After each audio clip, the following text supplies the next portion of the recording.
Hey, David Brewster here with New Brewster's Millions of Rants, and this is using wah as a tone filter. And I recently shared an image here on YouTube, also over on Facebook, included Michael Schenker, a wah pedal, some flames or fire or whatever. In this episode, it's obviously a rant video here, but we're going to talk about using the wah pedal as a tone filter. And this is actually really common. There's lots of guitarists that have been known for doing this, but I usually associate this with Michael Schenker. Definitely legendary badass guitarist, one of my big influences for sure. And Michael definitely had a history of doing this like in the early 80s. So if you have a wah pedal and want to learn some new applications and ways to use it, this episode's totally for you. So of course wah pedals are very popular, very common. I know lots of players that have a wah pedal somewhere in their stash, either in the back of a closet or the bottom of a bag or sitting right on their pedal board. And I do have an exotic XW1. This is a great wah. It has lots of tone shaping over here where you've got a bias control, a Q control, and treble and bass. And it's a little bit smaller than a normal size like Crybaby. I have had a lot of Crybabies over the years, 535 Qs. I used to have a Cantrell wah for a while. Definitely Crybabies are great, but I really like this exotic wah. And using a wah as a tone filter is a little bit different than like the normal application for playing with a wah. Instead of the foot sweep, like most people think of, like when you think of Jimi Hendrix or maybe Robin Trower, Wah Wah Watson, Stevie Ray Vaughan, and players like that, that's not really what we're talking about. We're not really sweeping the pedal. We're really basically setting it and forgetting it at a certain setting or frequency. And this definitely kind of shapes your tone. It kind of gives it more of like a honk kind of flavor. And it really cuts through the mix. But here's an image with 22 legendary guitarists known for using a wah.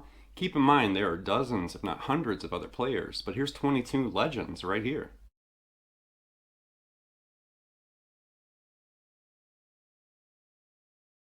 So I have given this episode a Michael Schenker theme, centered around this tone filter using a wah pedal. And definitely Michael is historic for using this. And if you're kind of curious and you really want to get an earful of what I'm talking about, here's a suggestion, an image with two suggestions.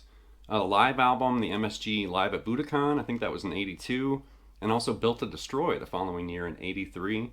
On the live album and the studio album, you can distinctly hear that cocked wah tone, the tone filter. And you can definitely hear parts and little pieces and kind of hints on Strangers in the Night, the live album with UFO. And you can definitely hear little parts and pieces of this, at play in other studio albums after that. Michael Schenker Group and some of those, the MSG album. But definitely on Built to Destroy and Live at Budokan, you can distinctly hear that really wah kind of tone cutting through the mix.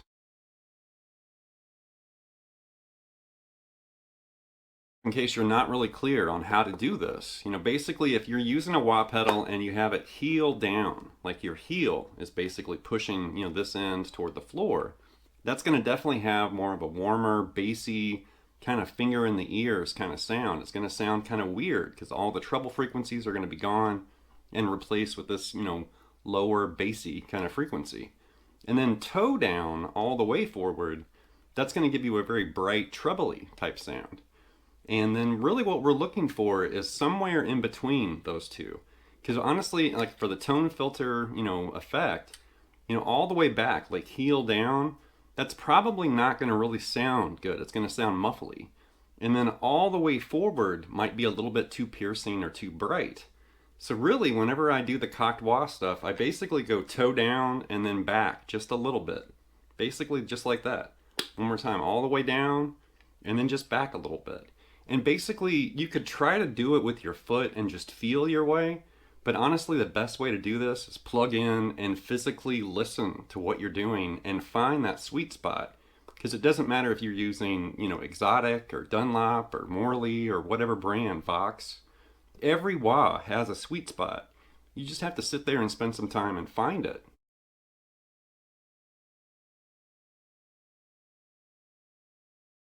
Alright, so now I'm going to demonstrate what I'm talking about. And with the opening jam, that was really just a jam. That wasn't Michael Schenker. I was really, really tempted. I was this close to actually just doing a Michael Schenker example.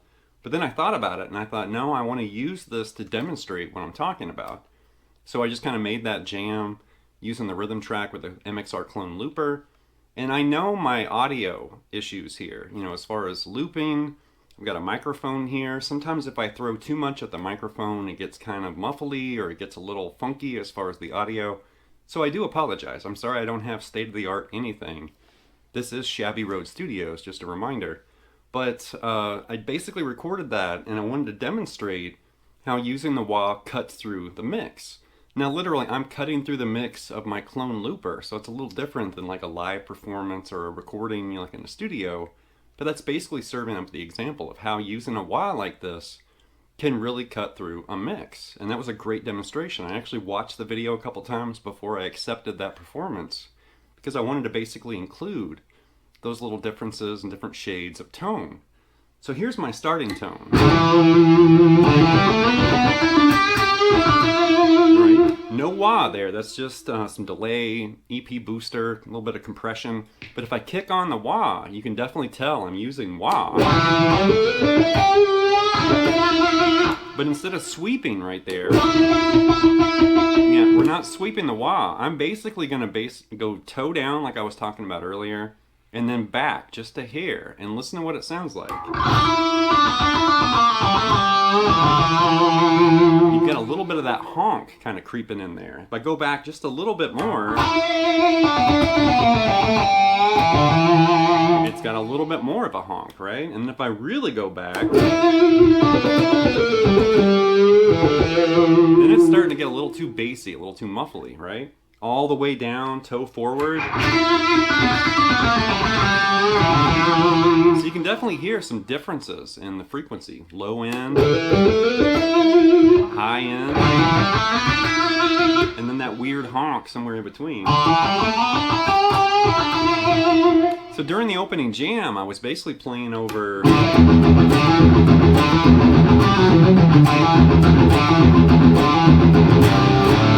that's the rhythm part I was playing. And then I harmonized that, and I didn't have the wah on. So if you want, I would definitely go back and watch the opening jam again.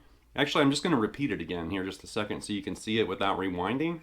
But when I entered with that second guitar part, I didn't have the wah, and it didn't really cut. It was kind of buried, right? That part, like the harmony part. And then I did single notes. But then you heard me play like the opening kind of lead or solo, and I opened it without the wah, like this. Right? And then the next pass of that melody, I kicked the wah on and did.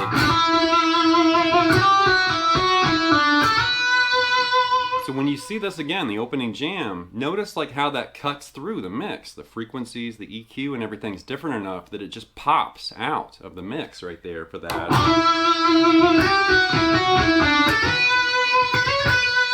Or whatever.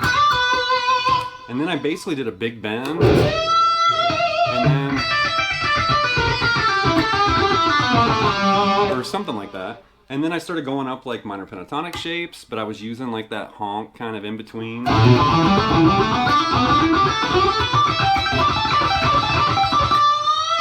And there's kind of a Schenker lick that's also a Dave Mustaine lick too, but that's just that alternating kind of frantic pivot.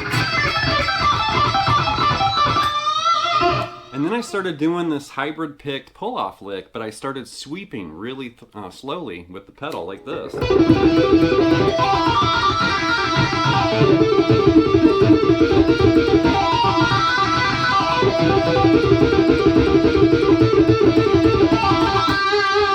Just as a demonstration of all the different, frequencies that you can find kind of sweeping through with your wah pedal. So that's kind of eye-opening to see, how it's cutting through the mix. You're getting different shades of tone, and then also just kind of finding those sweet spots, and then basically, grabbing your licks and parts of solos and stuff. This is what Michael Schenker did, but you can also hear like Satriani. There's tons of players. Mick Ronson. There's tons of players that would use wah to color their tone. And just for the sake of comparison, here's the opening jam again, slight return. But notice like how the wah cuts through the mix, for that clone looper. And think about this like a live performance. Maybe it would help you cut through a PA system. It would help you cut through the mix in a recording somewhere. And just, whether it's a band practice or a jam or whatever. And this is really common. A lot of guitarists use wah pedals. Eddie Van Halen famously used a Phase 90 as a tone filter, and he would kick it on for solos. So he really wasn't using the Phase 90 like a Phase 90. He was using it to colorize and kind of give him a little different, frequency and EQ spectrum with his tone, and it made his solos pop out in the mix. But anyway, here's the opening jam again, and notice whenever I kick on the wah, it really makes the things I'm playing pop.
Alright, that's going to wrap this episode of Brewster's Millions of Rants with this look at using a wah as a tone filter. And definitely, I didn't include any Michael Schenker licks in this episode, so if you're upset about that, I can assure you, there are plenty of episodes of 3 for All. There's a solo in Secrets, there's chord play, there's a UFO chord play. So there's tons of Michael Schenker hiding, on the channel here.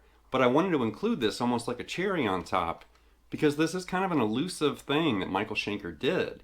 And just a heads up, when Michael Schenker Group turned into Macaulay Schenker Group, somewhere in the mid to late 80s, he stopped using wahs like this. So there was really just a little window of time, I suspect somewhere in the late 70s when he was still with UFO, and then his first 3 or 4 solo albums included this, and then he just kind of stopped. And it's really unfortunate because it's like, man, that sounded so cool. And then other guitarists borrowed this concept. Definitely Joe Satriani and players like that. You can hear him doing this. Actually, Joe still uses wah a lot, but a lot of early wah in Joe's music was the cocked kind of tone filter approach. So anyway, leave some feedback and comments. Please subscribe to Night Lessons, and I'll be back before you know with more content and material. Thank you.